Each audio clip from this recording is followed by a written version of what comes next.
our second year.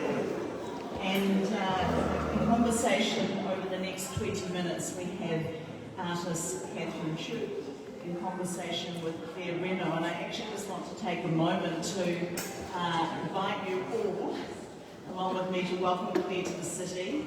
Claire has come to us from Te Papa. She's one of our foremost fashion textile experts in the country. She will actually be giving the Claudia Jarman lecture later on in the year, and she is leading the development of our Changing Exhibition program at the museum.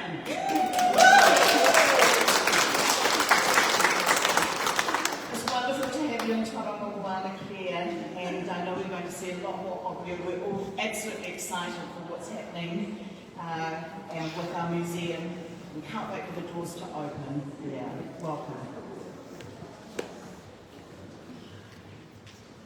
Thank you so much. It's an absolute delight to be here today with Kathryn Tsui, who I've known for many years. First as a curator when Kathryn was working at the Corbin's Art Estate, but much more recently as a practitioner. Kathryn specialises in textiles, particularly weaving, and we had the real pleasure when I was at Te Papa of hosting her for a few days in our collection as she undertook some research. And she's come to us today from Aotearoa in the Coromandel. And I thought what was really nice is sitting in this gallery and just following on with Jamie's talk. And she talked about collaboration and community, and the bells are very much about friends, and I feel a lot of Kathryn's recent work is also about community, and we're sitting next to this beautiful tiny little work. So she's got 4 works in these wonder boxes, 2 upstairs, 2 downstairs, each of which is a visual treat. But this one particularly is really special.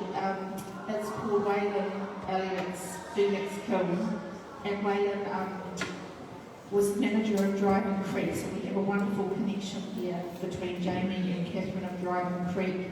Kathryn also did a residency here as well, and I just sort of and work downstairs in Heidi's exhibition. It's another beaded work called Ron Sand's House. So really well-known architect who also designed Brian Blake's home. And that's from a wonderful collection called Open Many Doors. Open Many Doors. And that was a series that Kathryn made of looking at a whole range of craft practitioners and the incredible modernist houses that they lived in. So sorry, it's a lot of information. I just wanted to talk to you about, I suppose, those practitioners. There's Ilse Randell, there's Bruce and Estelle Martin, the one from Collins, who lived in a beautiful John Scott house. Why you focused on that period and those practitioners and that community and what they mean to you, and what people like what they mean to you? Yeah. Sure. So I was really attracted to this period in Aotearoa housing. The 1950s to the late 70s, artists and potters and makers could make a living out of their craft and also live in architecturally designed houses. So this golden era, I felt. So yeah, we talked about Lustre Harbour, the Lustre House, Weaver, Margaret Blackman lived in the Tent McCoy house. So I was just really interested in that period, and so I did a series of houses based on it.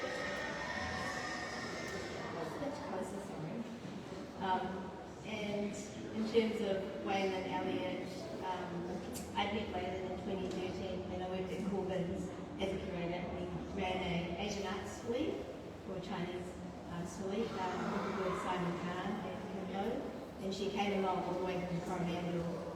And it was 10 years later when I was at Driving Creek on residency, and actually Jamie wrote my support letter to do that residency, which I loved. And Waylon just made so much time for me here. I didn't expect anything, but she invited me to her house. She told me her own Chinese textile collection, which she had quite a in her collection. I had only known her as a potter, but she was also a weaver herself, a printmaker, a book publisher, and she also had a silk raising practice for 40 years. So I just kind of felt like I'd uncovered this hidden gem in the Coromandel, and I got to make this work about her kiln, and also a photograph she took with her own studio at Driving Creek, and I did a beaded portrait of her studio. And this is shortly before she passed away, so I also spent time and did an interview with her, and I just tapped on the significance of it.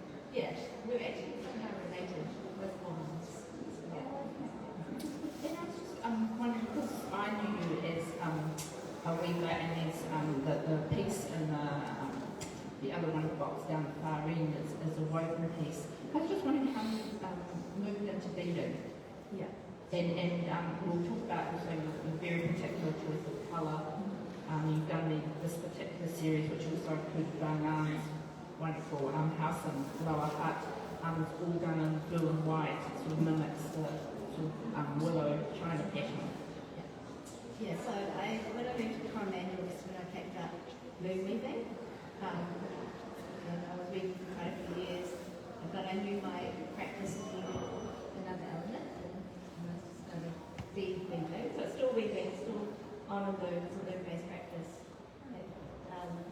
But the beads allowed me to work more pictorially rather than just pattern-based, which is what I was working on in my loom.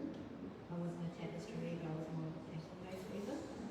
And I love patterns, everyday patterns, patterns. So yeah, this just allowed me, when I was on a creative New Zealand arts grant, the time to experiment and make new work and go on New Zealand season of the collection. So that really pushed my practice into a different direction, and that's, I'm still in that direction. And that's something, you came to the opening last night and you was talking about our sort of arts ecosystem and this unfortunate cuts that have been made to create New Zealand. But I know, like for you, that grant, which wasn't a huge amount of money, it wasn't like a 50,000. Pretty huge for an artist. Yeah, huge for an artist. But what a huge difference that made, because that allowed you to spend time from leaving your home to go to Ockham Museum for quite a while and to come down to the puppet. And I was just wondering if you wanted to talk a little bit about those experiences and what you found, because I was quite surprised in range of beading. You came to look at an art collection, but you were interested in the African beading, the Egyptian beading, you were interested in the little miser's purses. I was interested in the beading, and I both the main collection of beading and also Chinese textiles. So I spent the morning, sorry, I'm not a rock star. Rock star. I spent the morning looking at the beading collection, and I was just interested, of course, its makeup and the construction of the beading and the varieties. I was just like a magpie. I was just looking at everything. But also, to go back to textiles, that's where I first saw my first dragon robe, which is a silk embroidered robe, pull down, and they're semi-formal or they're formal or they're worn by emperors, and they sort of represent status and rank by the symbology and patterns and symbols on them.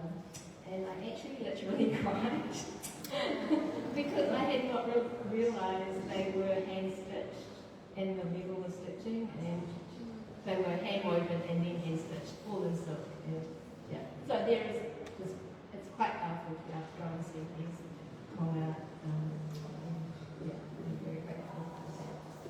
And just on that topic about, I suppose the labour and like you say, those silks are hand woven, and then all that hand embroidery, and often with those pieces, they will be done in that studio, giving an idea for embroidery, and that's also something like with the work down in the far corner, the China turret, which is based on, plastic Hong Kong shoppers, which, I bought when I moved them, $7.99. So throw away, but you've made it precious. You've done it,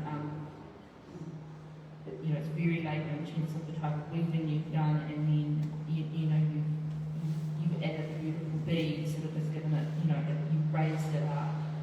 I was just wondering if you wanted to talk about that, just in unseen labour.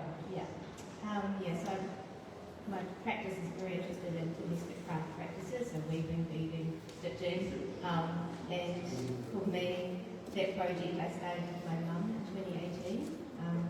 She was an avid cross-stitcher, and I asked her I could see that plaid pattern, the white weave bag pattern, would work really well as a cross-stitch, and so she cross-stitched this panel. And I asked her to log her hours, so we could get a sense of the time that she was embedding into these works. And the whole project, I think there were 3 works between us, and it was over 300 hours of stitching. And her work actually ended up in the Dust Art collection, to her surprise and to the amusement. We called it the Armour Bag Project because that bag has many names across the globe. And in Hong Kong particularly it's called the Armour Bag because Armours are domestic servants, often female servants who would look after the kids and do the cooking and cleaning, so domestic service, and they would often use these bags, and my dad, who's from Hong Kong, would call them armour bags. So we did this project, and I was trying to make a correlation between unseen labour behind households and domestic crafts, the labour behind domestic crafts, especially repetitive crafts like the stitching in particular. And that sort of bag I took for granted. I didn't know the history until I saw your show and then did some more reading around the catalogue. But that very humble plastic bag that we'd see every day actually is really loaded. And it's got some around the world some quite terrible sort of names. I like that. I think Namibia. It's called the No Problem Bag, which I sort of like because you can just fit everything in it. But it's also called refugee bag, Ghanaian Samsonite. And must go. So, and that's what I like about the fact that you've taken that and then uplifted. Yeah, it's like an everyday common object and pattern that we kind of recognise, and that does have this as a symbol of forced migration or diaspora and refugees. So that's why I kind of want to pay more attention to it, and I purposely wove it as a tartan pattern. So on my loom, this bag was woven in a 2x2 twill. Really weavers out there. So that's a traditional pattern for tartan, and I just wanted to treat it as this universal tartan of unbelonging or disruption. And the beading was, I sort of think of myself as having a little bit of ADHD. I was doing the pattern, and then I disrupted abstract pattern, so every kind of inch there's a new pattern that leads into a new pattern. But I wanted to pay special attention to the handles because they are often the part that breaks in the bag first, either the zip or the handle. But there's just that flip of something mass-produced being handmade. Yeah, and I suppose I like the contrast of that with, again, all your, the time you spent stitching or beading houses in that sort of sense of home, you've got something quite different. But I suppose the other piece that picks up on that labour and again your interest in your experience in looking at Wayland's, because she had an amazing Chinese textile collection, and all comes in hours, is the work around Steers Silk Blossom, which again is all French beaded, three-dimensional, beautiful red. If you haven't already seen it, it's in the box by video at the bottom of the stairs.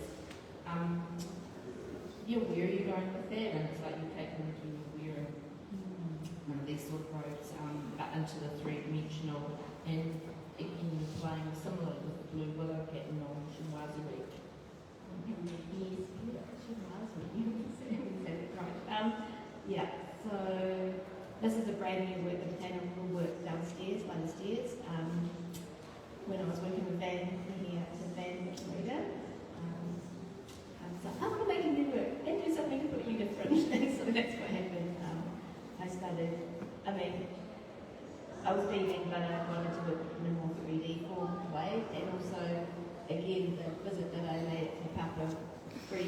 are still filtering through me.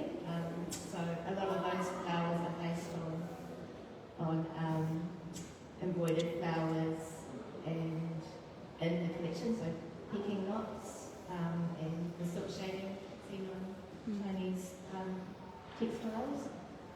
Especially the old ones was amazing. In detail.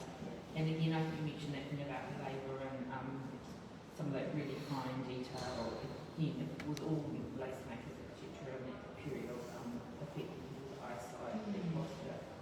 It was Wayland who actually told me that young girls would actually go blind from the stitch work because it was so fine.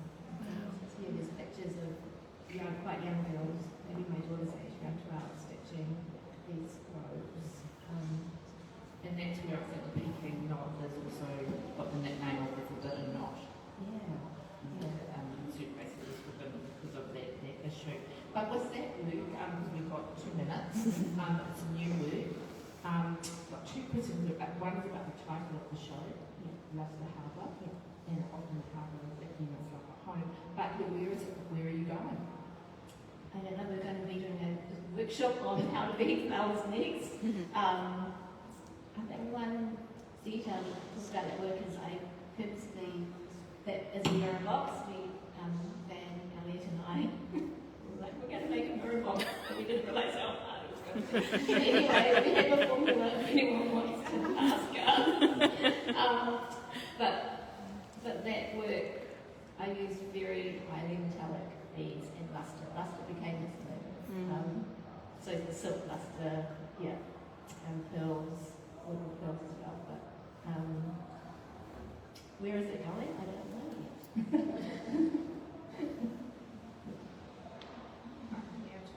yet. You can ask another question if you want. Yeah. Does anyone else have a question?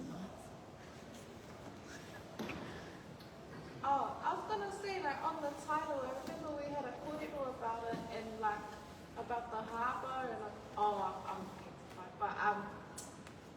just the routes of how these objects have travelled across countries as well as people, and then the people have brought objects to all these different places, and I think we ended up settling on harbour because it kind of could connect all those routes, and with silk too.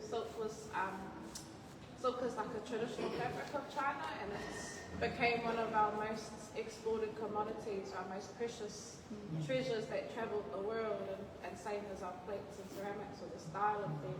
So all these ways that whether Chinese people made it or not, the way that trade affected where we travelled and where we ended up. Yeah, do you remember that? Or we kind of missed that. We've had some big chats. Van and I were trying to come up with the exhibition title because it's kind of like very disparate threads of my practice and try and tie it together. But harbouring, and we also think about silk, tea, little white china being these objects of desire for the West, and how they would have been traded, enforced traded many times. And following on Carl's page, Kathryn also has some beaded pieces for sale down in the fabulous Gallery store, which I love. And she'll be doing a workshop this afternoon. Sold out very quickly, fully booked, but hopefully we'll get to see some of what happens in that through Instagram and post some pictures. So we're now downstairs on our way to Heidi, and as you go through, if the little door's not already open, pop it open